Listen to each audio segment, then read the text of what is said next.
All right. Hey, everybody. Good morning. My name is Jason. I'm one of the pastors on staff here with H2O. And I get to introduce a segment that we do every week that I think is one of my favorite personally. And it's just, we call it a snapshot. And it's kind of the idea that we get to hear from you all, from students and community members, what God is doing in your life, kind of stories, I guess, of how He's working and stories that we might not get to hear otherwise. And so this morning, we get to be joined by Morgan France. You can give Morgan a hand.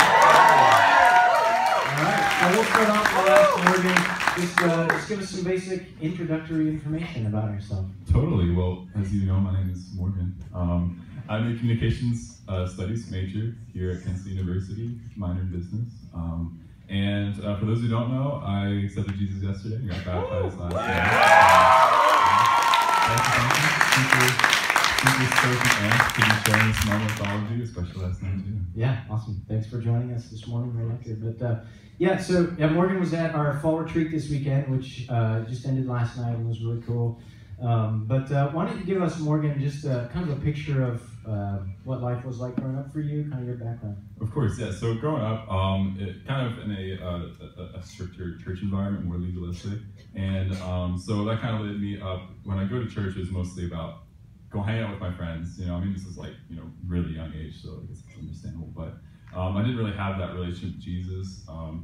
And then as I got into my teen years, kind of started to get like rebellious, and we stopped really going to church because the church really wasn't working for us. And then we just didn't really find a new church. We tried a home church, like sitting by ourselves for a little bit, but I ended up being getting distant from Jesus and the faith.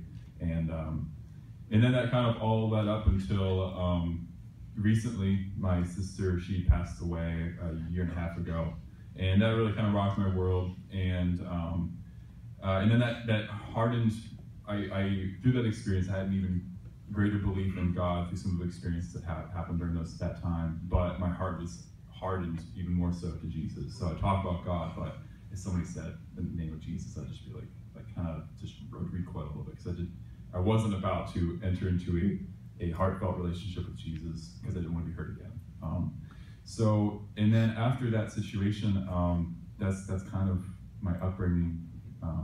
Yeah, that's great. Yeah, and I know that trial was hard for you, and it seemed like God was not done with you at that point, though, and you started coming to H2O a little bit, just maybe 2 weeks ago or something like that. About 2 weeks ago. What were some of the circumstances involving? Yeah, you're kind of getting connected with H2O in the first place. So getting connected to H2O, this has kind of always been a building process of getting back into the faith.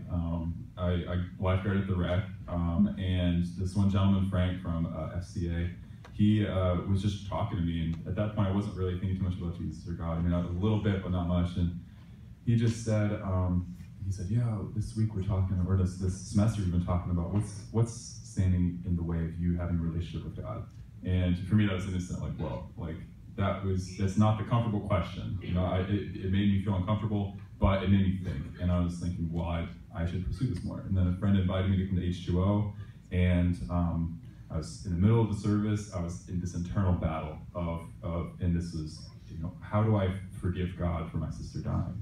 And God doesn't need my forgiveness, but in that, my rationale was like, well, how, who do I forgive for this? And I was kind of like on the verge of tears, like breaking down, and Pastor and Eric said, hey, I'll be outside if he wants to talk. So I got to talk to Eric, and he talks me through, and he's like, wow, it seems like it's really weighing heavy in your heart. And so he reaches out and says, let's get coffee sometime this week. So I go and have coffee with them and answer my questions even more, but more importantly, he's there to listen to me and not persuade me in a specific way, not to cram a theology down my throat, just to be there as a person, a pastor and friend, to listen to me. And that was amazing. And then my friend, she invited me again to go to retreat.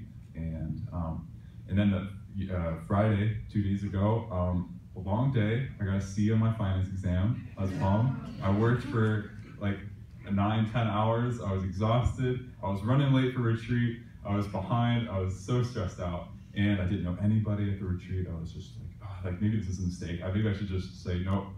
keep my $40. I'm going back home. but I'm a college student. I really needed to make use of that $40. So I came to retreat. I'm so glad I did. And that night, I had another moment where I was breaking down again during one of the services that night, or the service, and I stepped out early, and I went outside, and I just broke down again. It's like, why God? I'm around all these people who have such great faith. At least it seems that they're so close to God, and I am struggling. I'm trying to have that relationship, but why God, are you making it so hard on me to have that relationship with you? And then I just got this mental image. Call it a vision from God, call it what you want, but I received this image. I was thinking about my sister a lot. I saw my sister, but right beside my sister was Jesus, in my, picturing in my mind. And for me, that just was kind of a relief. And I was red-eyed. I didn't want to talk to anybody. I was stressed out of my mind. I go back to this cabin, and Seth, he was standing there. He comes into the cabin and he starts talking to me. And I've talked to Seth maybe one time before. And he starts asking me questions. And I'm like, oh man, I do not want to talk right now. I just want to hide in a corner and go to sleep for 24 hours.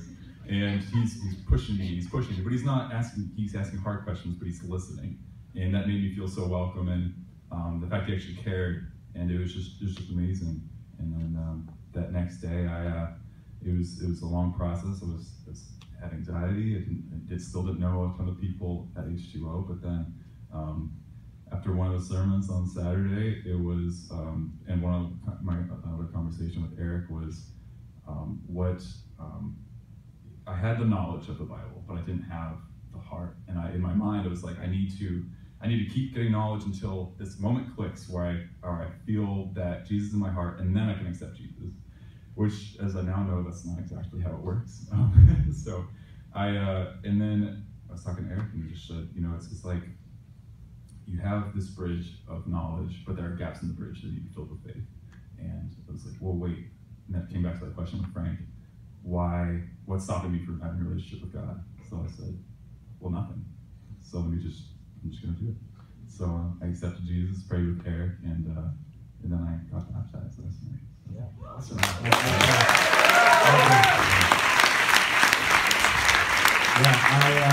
had the privilege of being there and seeing you get baptized, and along with maybe 160, 170 of us out here. And it was a joyful time. I think something hopefully you remember for a long time, kind of marking in your mind this moment. I think my thought goes to what's next. With where God has brought you up to this point, how do you move forward as a new Christian in faith? Yeah, as a new Christian in faith, one of the big takeaways from this weekend was developing the relationship with people around me, that's really something I want to focus on. I'm a health and safety officer for my fraternity, and I constantly get into battles with people who have differing opinions and just results in negative relationships. And I was thinking, no, maybe I just need to back away from that position and focus on the relationships with everybody, not only in the fraternity, but in my fraternity community and my friends and my family and here at the church. And by the way, you guys made me feel very welcome, so thank you for that. But yeah, just focus on the relationships. And one thing, I guess, for anybody kind of out there who's maybe like I was, during this retreat, I felt that I got anxiety. I accepted Jesus and was like, oh man, I'm heavy involved in surf culture, and that's my personality. And I was just worried, as saying oh man, now I have to change my entire personality to be exactly like everybody else at this retreat. And it was just stressing me out. And then it clicked. I was like, no, God works through you. And uses you how you are, and he'll ask you to change the things you do, but he wants you to change your personality, and he wants you to be an individual person in Christ. Yeah, that's right. That's cool. And I think as we were talking, that's exciting to me to realize, God, when we come to him and start following him, he wants to change us. He wants to transform us. There may be things in our life that he wants to root out and make us more like him, but that won't come at the expense of our personality and who he's created us to be. And so you can still be a surfer, right, and a Christ follower, right? Oh yeah, that's the goal. That's the goal. Awesome. Yeah, very excited. Thank you for sharing your story with us. We're blessed by it. If you guys wouldn't mind giving a hand for Morgan.